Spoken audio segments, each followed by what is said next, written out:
नमस्कार, जी बिजनेस पर आपका स्वागत है। आप देख रहे हैं पावर ब्रेकफास्ट। आपके साथ मैं हूं मानसी दवे। बुलेटिन की शुरुआत सीधा विदेशी बाजार के संकेतों को समझकर करते हैं और बेहतरीन संकेत विदेशी बाजार की तरफ से आते हुए दिख रहे हैं। सबसे पहले एशियाई बाजार आपके टीवी स्क्रीन पर एसजीएक्स निफ्टी आप देखिए करीब 40 अंकों की तेजी के साथ 13,455 के स्तर पर। डाउ फ्यूचर्स में 52 अंकों की बढ़त फिलहाल आप देखेंगे। वहीं हांगकांग के बाजार 205 अंक बढ़त के साथ यहां पर फिलहाल ट्रेड करते हुए दिख रहे हैं। इसी के साथ बीती रात अगर अमेरिका की बात करें, इंट्राडे में नया रिकॉर्ड बनाने के बाद 104 अंक की बढ़त के साथ डाउ में क्लोजिंग देखने को मिली। S&P 500 और नैस्डैक में भी अच्छी रिकॉर्ड ऊंचाई पर ही क्लोजिंग हमने देखी।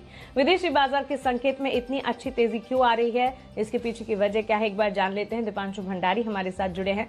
थोड़ी ही देर में जी बिजनेस के मैनेजिंग एडिटर अनिल सिंह भी हमारे साथ जुड़ेंगे। उनसे आज के लिए पहली रणनीति जानेंगे और साथ ही विदेशी बाजार पर और विस्तार से बातचीत करने के लिए अजय बग्गा सर भी हमारे साथ जुड़ने वाले हैं।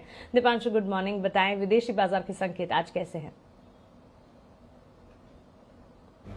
Good morning Mansi. अच्छे संकेत आ रहे हैं, कोई परेशानी की बात नहीं है। ग्लोबल बाजारों में रिबाउंड आया है। हमने देखा कि कल शाम अमेरिकी बाजारों में भी बढ़िया एक्शन आते हुए देखा। हालांकि इतना बड़ा उछाल नहीं था, एक रेंज में ही कारोबार हुआ, बट डेफिनेटली तीनों इंडेक्सेस ने फिर से नया रिकॉर्ड छुआ है और डाउ 100 अंकों की बढ़त के साथ बंद हुआ। वहीं पहली बार S&P 500 भी 3,700 के स्तर के ऊपर बंद होते हुए दिखा है।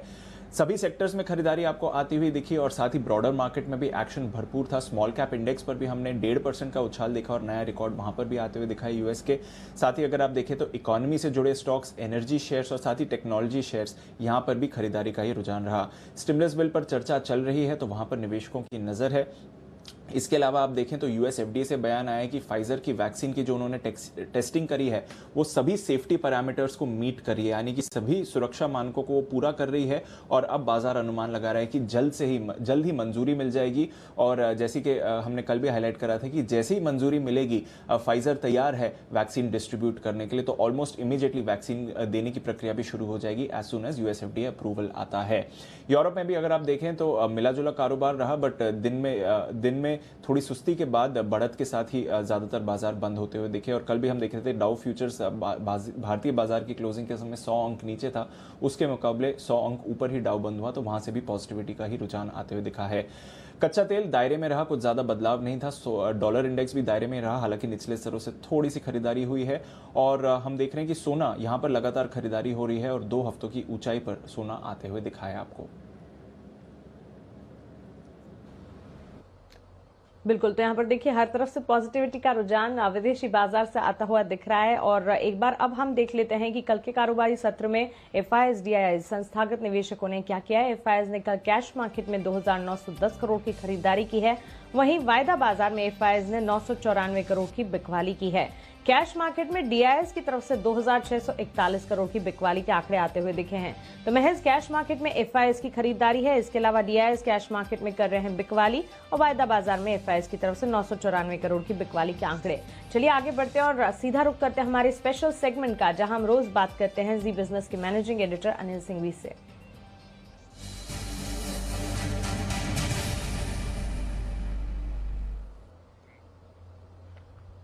Anil sir, good morning. विदेशी बाजार से तो सारे संकेत पॉजिटिविटी की तरफ इशारा कर रहे हैं, इन संकेतों को कैसे समझे? भारतीय बाजार के लिए पहली रणनीति आज के लिए क्या होगी? Good morning Mansi. संकेत बहुत ही बेहतरीन है, चाहे आप अमेरिकी बाजारों को देखें, एशिया की शुरुआत भी मजबूत होती दिखी है। और साथ ही जब कल भारतीय बाजार बंद हुए तो लगभग 100 अंकों के नुकसान के साथ, 75 अंकों के नुकसान के साथ डाउ फ्यूचर्स ट्रेड कर रहे थे। उसके विपरीत लगभग 100 अंक मजबूत हुए थे, यानी कि पौने 200 पॉइंट का एक तरह से बड़ा गैप है जो भारतीय बाजार आज डिस्काउंट करने की कोशिश करेंगे। दूसरा ये कि एफआईएस की लगातार खरीदारी बरकरार है। कल के सेशन में भी आंकड़ा तगड़ा आया है, 2900 करोड़ की कैश मार्केट में खरीदारी है, तो दोनों फैक्टर मजबूत है। तीसरा फैक्टर जो मजबूत है, लगातार छठे दिन कल भारतीय बाजार रिकॉर्ड हाइस पर बंद हुए हैं, तो वो आपको एक और तकनीकी तौर पर बाजारों की मजबूती दिखाता है। तो उस लिहाज से एक दमदार ओपनिंग होगी। दमदार ओपनिंग होने के बाद बाजार और ऊपर जाने की कोशिश करेंगे। 13,475, 13,500 हल्की रुकावट का लेवल है। 13,500 के लेवल पर कॉल ऑप्शंस में हाईएस्ट ओपन इंटरेस्ट है, तो एक बार वहां रुक सकते हैं और उसे पार किया तो फिर 13,550 तक का रास्ता खुलता हुआ दिखेगा। तो आज के लिए ऊपरी रेंज 13,475 से 13,550 की मानकर चलनी चाहिए। निचले स्तरों पर 13,300, 13,350 अब बहुत स्ट्रॉन्ग सपोर्ट के तौर पर काम करेगा। बैंक निफ्टी भी अपने अहम लेवल के नजदीक पहुंच रहा है, वो 30,500 के आसपास का है। लेकिन मैं उम्मीद करता हूं कि बैंक निफ्टी भी अपने 30,500 के लेवल को पार करेगा और ऊपरी रेंज जो बैंक निफ्टी की निकल कर आएगी वो 30,625 से 30,825 की बनेगी और नीचे 29,950, 30,050 की रेंज, ये जो 100 पॉइंट की रेंज है, इसमें बैंक निफ्टी को मजबूत सपोर्ट है। तो दो तरीके हैं, बहुत गैप से खुल जाए तो थोड़ा सा इंट्राडे में करेक्शन का इंतजार करें।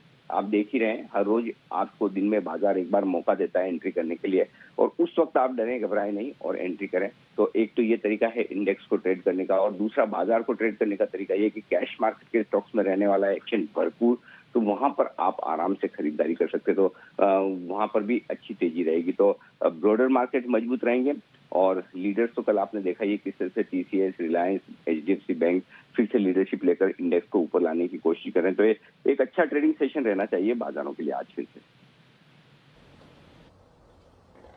बिल्कुल अनिल सर, शुक्रिया ये तमाम जानकारी के लिए और ट्रेडिंग रेंज हमें बताने के लिए। और लगातार अनिल सर इस हफ्ते की शुरुआत से बता रहे कि cash market, mid cap, small cap stocks इस हफ्ते के लिए फ्लेवर में रहेंगे, इस पर खास तौर से आपको ध्यान रखना है। और आज के लिए जो फंडामेंटल्स पॉजिटिव नजर आ रहे हैं उसे ध्यान में रखते हुए स्ट्रैटेजी अगर आप देखें, निफ्टी के लिए ऊपरी रेंज 13,475 से 13,550 की रहेगी, सपोर्ट जोन 13,300 से 13,350 को आप मानकर चल सकते हैं।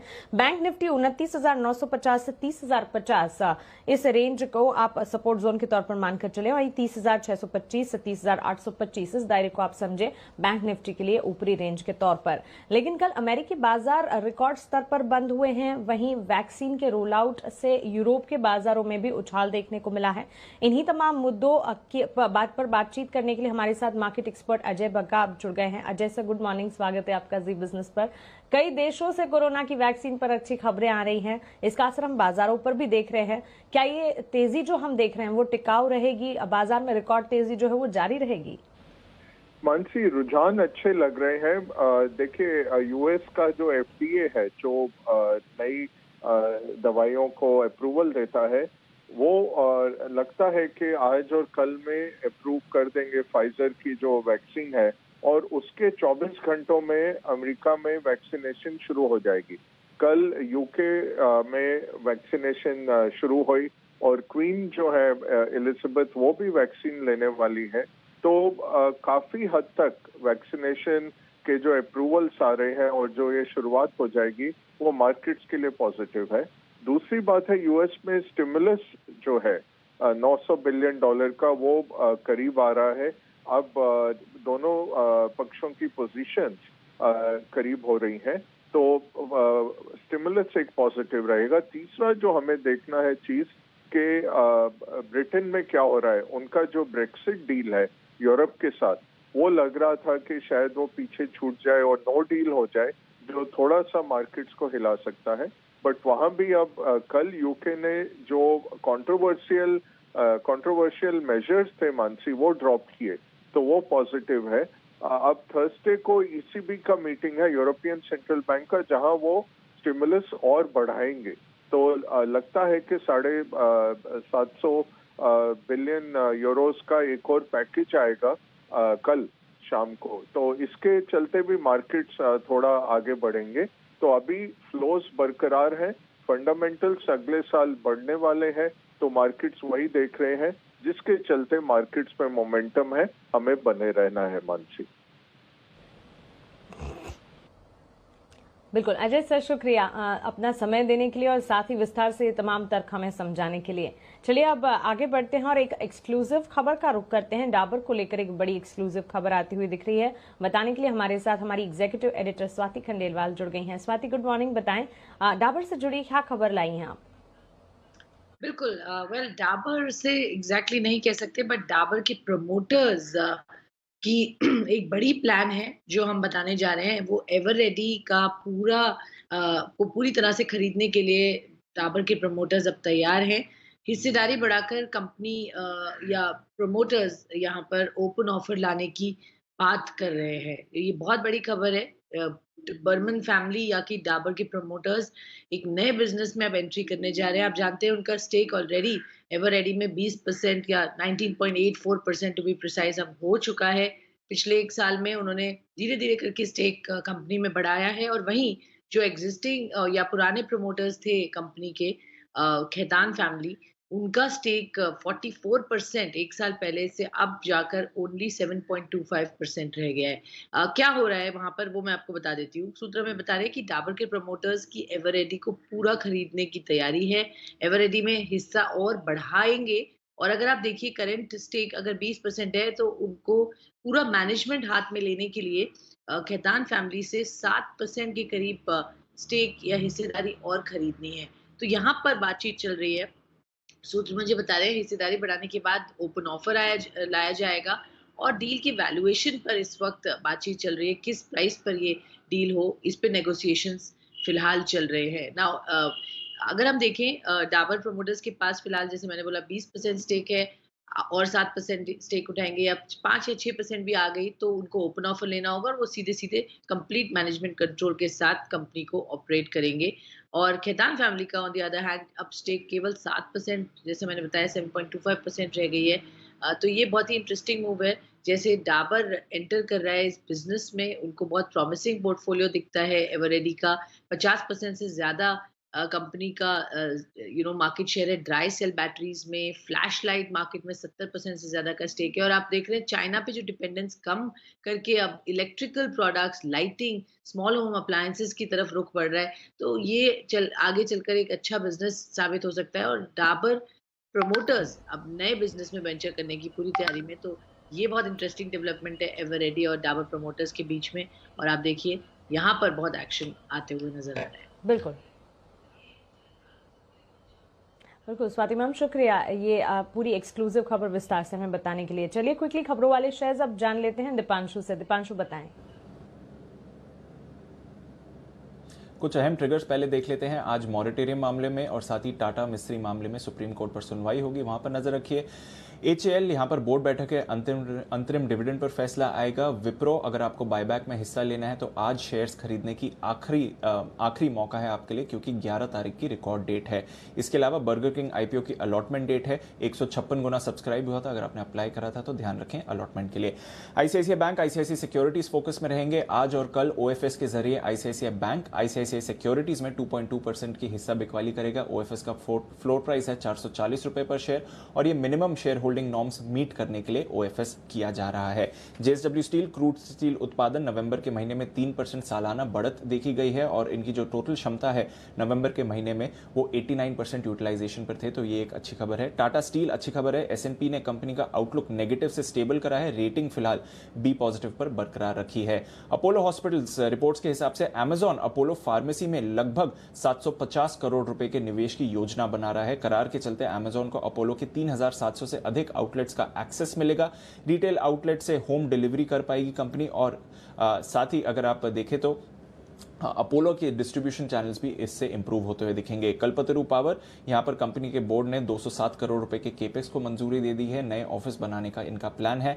एक्सिस बैंक खबरें आ रही हैं कि सूटी के जरिए सरकार कुछ और एडिशनल हिस्सा बेच सकती है। अब तक सरकार ने हमने पिछले कुछ दिनों में देखा है 0.3% की हिस्सा बिकवाली करी है, पर आगे जाकर आधे % से पौने 1% तक की बिकवाली और हो सकती है और सरकार का जो हिस्सा है फिलहाल 3.9% पर है। बल्क डील्स मजेस्को यहां पर ईडलवाइज ELS फंड ने लगभग 1.5 लाख शेयर्स खरीदे हैं 978 रुपीस पर शेयर के भाव पर, तो यहां पर भी नजर रखिए। कुछ इंपॉर्टेंट ट्रेडिंग कॉल्स अब आपके लिए। चॉइस ब्रोकिंग की राय रिलायंस पर है खरीदारी की। 2080 के टारगेट्स को ध्यान में रखें। 1950 का स्टॉप लॉस यहां पर आप लगाकर खरीदारी कर सकते हैं। वहीं आनंद राठी सिक्योरिटीज का मानना है कि विप्रो में खरीदारी की जा सकती है। 375 के टारगेट्स को ध्यान में रखा जाए। 352 का एक स्टॉप लॉस आपको लगाना होगा। ग्लोब कैपिटल मार्केट्स के वाइस प्रेसिडेंट रिसर्च हमारे साथ हिमांशु गुप्ता जी जुड़ गए हैं। हिमांशु गुड मॉर्निंग, स्वागत है आपका जी बिजनेस पर। सबसे पहले आज के लिए इंडेक्स पर आपका नजरिया और आपकी स्टॉक रिकमेंडेशन दोनों ही हमें बता दीजिए। Good morning Mansi, thank you. देखिए, मेरा मानना है कि बाजार में जो अभी तेजी का ट्रेंड है वो अभी कंटिन्यू रह सकता है और जिस तरह से आज पॉजिटिव ग्लोबल क्यूज हैं तो मुझे लगता है कि थोड़ा सा एक गैप अप ओपनिंग भी देखने को मिल सकता है। निफ्टी की अगर बात करें तो मुझे ऐसा लगता है कि 13,425 13,430 जो कि बाजार ने कल ऑलमोस्ट 2 बार टेस्ट किया, मुझे लगता है कि बाजार आज उसके ऊपर निकलने की कोशिश करेगा और 13,500 के लेवल्स मुझे लगता है कि जो कि साइकोलॉजिकल एक इम्पॉर्टेंट लेवल है उनकी तरफ मुझे लगता है इस वीकली एक्सपायरी से पहले बाजार आज टेस्ट करने की कोशिश कर सकता है। तो इंट्राडे में अगर कोई गिरावट 13,370 13,380 के आसपास मिलता है तो मुझे लगता है कि वहां पर रिस्क रिवॉर्ड फेवरेबल है, खरीदारी करके चला जा सकता है 13,500 13,550 तक के टारगेट्स के लिए। 13,310 के नीचे का एक स्टॉप लॉस लगाया जा सकता है। वहीं पर मान लीजिए अगर निफ्टी बैंक की बात करें तो मुझे लगता है कि वहां पर मुझे लगता है कि 2 या 3 दिन की एक कंसोलिडेशन के बाद आज निफ्टी बैंक जो है वो एक ब्रेकआउट दिखाने की कोशिश कर सकता है। तो मुझे लगता है कि 30,200 के आसपास एक बहुत फेवरेबल रिस्क रिवॉर्ड है, वहां पे खरीदारी की पोजीशन बनाइए। अगर कोई बाजार में इंट्राडे में डिप मिलता है तो 30,050 का एक स्टॉप लॉस मेंटेन किया जा सकता है। और अपसाइड में मेरा ऐसा मानना है कि 30,500 और 30,650 के टारगेट निफ्टी बैंक में आज के सेशन में देखने को मिल सकते हैं। तो दोनों ही इंडाइसेस में खरीदारी की राय है।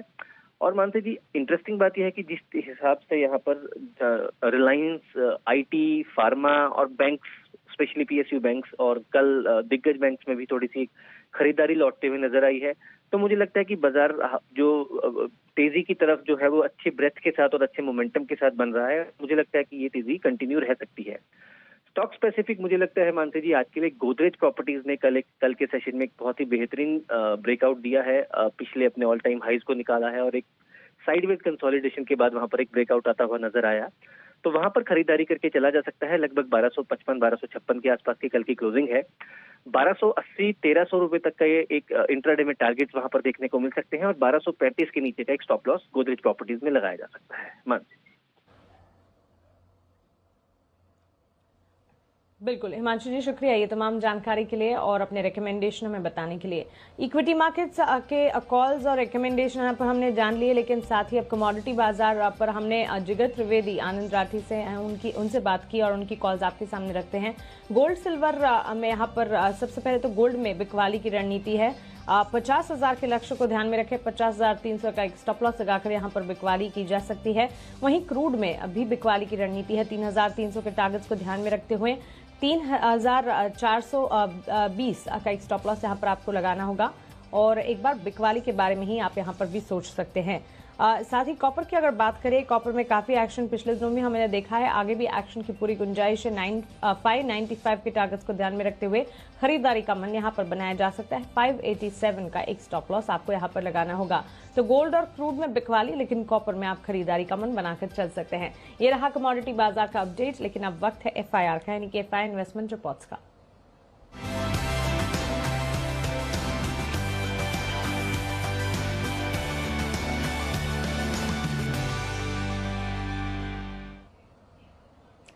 ब्रोकरेज रिपोर्ट्स जान लेते हैं सृष्टि शर्मा से। सृष्टि, गुड मॉर्निंग, बताएं।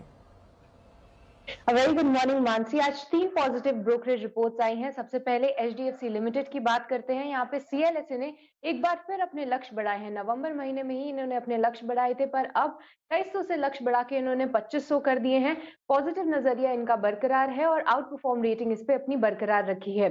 दूसरी रिपोर्ट है जी पे, जिसपे आज CLSA ने खरीदारी की राय देते हुए 280 के टारगेट्स दिए हैं। पॉजिटिव, काफी कमेंट्री बेहद पॉजिटिव है। इनका मानना है कि जो दर्शकों की संख्या है उसमें एक रिकवरी देखने को मिली है, साथ ही जो एड खर्च है वहां पे भी एक अच्छी खासी रिकवरी देखने को मिली है, जिसके चलते आगे कंपनी को फायदा होगा और मौजूदा भाव पे इनको वैल्यूएशंस के लिहाज से भी कंपनी में काफी अच्छी वैल्यू दिख रही है। और तीसरी रिपोर्ट है ITC पे, जिसपे जेफरीज ने खरीदारी की राय देते हुए 265 के अपने टारगेट्स बताए हैं। कंपनी के फंडामेंटल्स बहुत मजबूत हैं और आगे जाके जो कोविड के बाद अब जो सिगरेट वॉल्यूम्स में रिकवरी आएगी उससे और भी फायदा होगा और FMCG कारोबार भी मजबूती के साथ प्रदर्शन कर रहा है।